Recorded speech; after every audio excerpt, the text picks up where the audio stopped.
Makapal man o manipis, ang pack na kilay hindi raw po pwedeng ma-miss. Pagtaasan man daw ng mga kilay ng iba, dapat kilay is life pa rin. Pero ang iba, halos magdikit na ang kilay sa galit. Dahil ang kanilang pangarap na on-fleek na kilay, naging sablay.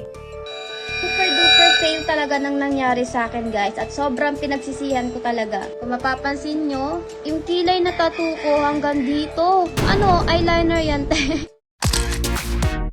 Certified kikay raw pagdating sa kanyang kilay ang 24 anyos na si Lara. Hindi raw siya po pwedeng lumabas ng bahay na walang makeup, lalo na sa kanyang kilay. Kino-cover ko po siya para mas mukhang presentable. Dinodrawing ako po talaga siya kasi dati hindi talaga ako makalabas na walang kilay.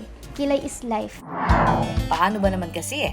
Ang kilay raw niya, saksakan ng nipis. Ever since, ang kilay ko parang half lang siya. Sa inner part makapal, tas sa dulo is manipis. Lagi po ako nila ina-assert mga kapatid ko. Mukha daw po ko avatar, wala akong kilay. Marketing assistant sa isang cosmetic company si Lara, kaya importante raw na maging presentable. Kasi aside from my work as marketing assistant, I am also a content creator. Mukha ko talaga yung puhunan ko. Sobrang importante po talaga siya sa akin. Kaya naman si Lara, isang oras daw dinodrawingan ang kanyang kilay. Kailangan pag-aalis ako, kailangan ko laging mag-drawing. Hindi ako makalabas na walang kilay. So sabi ko, gusto ko na talaga magpa-eyebrow tattoo. Nakakapagod na mag-drawing everyday. Kaya naman, nang may inirekomenda sa kanyang libreng microblading o eyebrow tattoo, agad niya itong pinatos. Siyempre, mas convenient yung life kapag di mo na kailangan lagi magkilay. So sobrang excited ako noon. Eyebrow tattoo o microblading ang proseso ng paglalagay ng tattoo sa kilay para mas magmukhang makapal. Ginagamitan ito ng ink na itinuturok sa balat gamit ang maninipis na karayom. Umabot ng 1 oras ang pagtatattoo sa kilay ni Lara. Masakit po siya nung medyo patapos na kasi di niya na ako nilagyan ng anesthesia. Sabi ko, masakit na. Tapos sabi niya, last na lang to. Sabi niya gano'n. So ako, sige, tiniis ko na lang po yung sakit. Hanggang para lang matapos na. Kasi alam ko na parang nafe-feel ko na there's something wrong. Nung pa lang sa sinabi niya na ay wait, parang nagkamali ako. Tumaas daw ang kanyang kilay matapos ng 1 oras. Dahil ang kanyang pinapangarap na on-fleek na kilay, naging sablay. Dahil imbis na plakadong kilay, ang kinalabasan, masyadong mahaba at mababa. Kilay fail talaga. Lalo pat ang gumawa ng libreng microblading kay Lara, hindi pala isang sertipikadong esthetician. At ito na yung itsura ng aking brows. Medyo namamaga siya. Mas lumala pa ang problema. Nang tumubo ang kanyang natural na kilay, hindi raw ito pumantay sa ipinatattoo.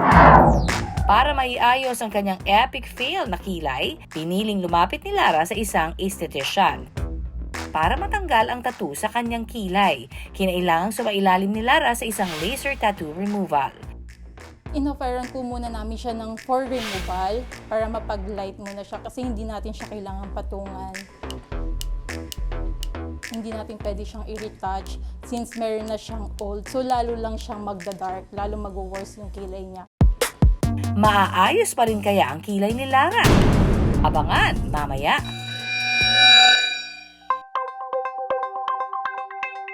Ayon sa ating resident dermatologist na si Dr. Jean Marquez, ating mga kilay, hindi lang daw nariyan para sa aesthetic appeal. Nagsisilbi rin itong proteksyon ng ating mga mata laban sa debris katulad ng mga alikabok, pati na rin ng mga dumi at pawis. The eyebrows are there to protect the orbit or the eyes. So if there are any like foreign bodies or mga dust, no, it won't go directly on the eyes, no. Ayon kay Doc Jean, may mga dahilan kung bakit manipis ang kilay ng isang tao. Pwede itong genetic, pwede rin naman itong because of physical trauma, like halimbawa lagi mong pinapluck, or pwede rin halimbawa kapag nasugat, nagkakaroon ng scar dun sa area. Diba? Kung may mga nakikita kang may mga hair loss on some parts of the eyebrows because of scars, nangyayari yun. Posible rin daw itong epekto ng pagkakaroon ng skin diseases tulad ng seborrheic dermatitis o di kaya ay psoriasis. Kakaroon ng hair loss din because of the thickening of the skin, especially on the face and on the eyebrows. Pwedeng naglo-loose yung hair follicles, no? Payo ni Doc Jean, magpakonsulta sa mga eksperto para malaman ang dahilan at posibleng solusyon ng pagdipis ng kilay. Para naman sa mga nais magpakapal ng kilay, makatutulong daw ang healthy lifestyle. Aside from mga supplements, no, that you can take, no, like mga B vitamins, and you can also take zinc, mga minerals, no, and of course mga iron if you're iron deficient, no. Foods that are rich in colors can also help, and also protein, no, because the protein will actually help sa tubo ng hairs din, no, because the hairs actually contain protein.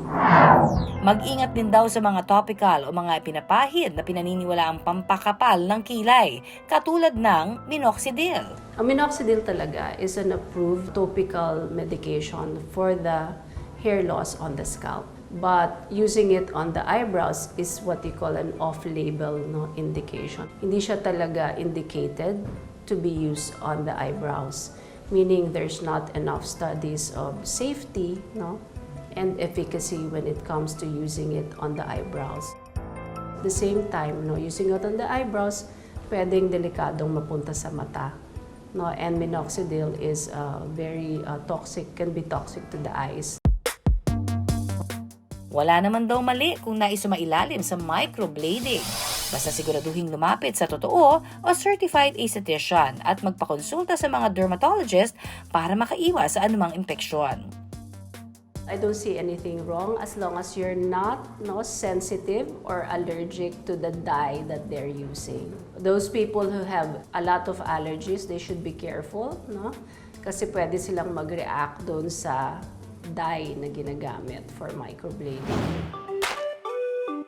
Matapos ang ilang buwan, nakumpleto na ni Lara ang lahat ng sessions ng kanyang tattoo laser removal at tumubo na rin ng maayos ang kanyang kilay.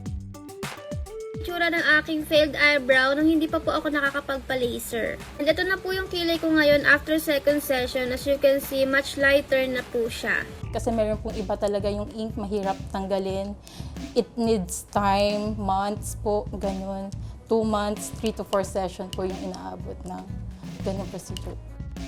Ang price po natin sa laser removal is 2,800 per session, and then the following session po is 1,000 na lang.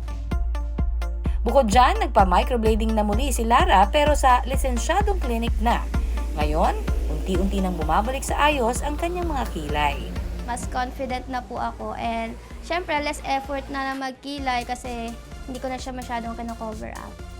Pero ang mahalaga daw sa lahat, si Lara, natuto na raw na sa lisensyadong espesyalista lamang magpapakonsulta. Tandaan, kung nais magpagawa ng kilay, siguraduhin sa totoong eksperto humingi ng gabay. Dahil imbis na makamit ang kumpiyansang inaasam, baka mas lalo pa itong sumablay.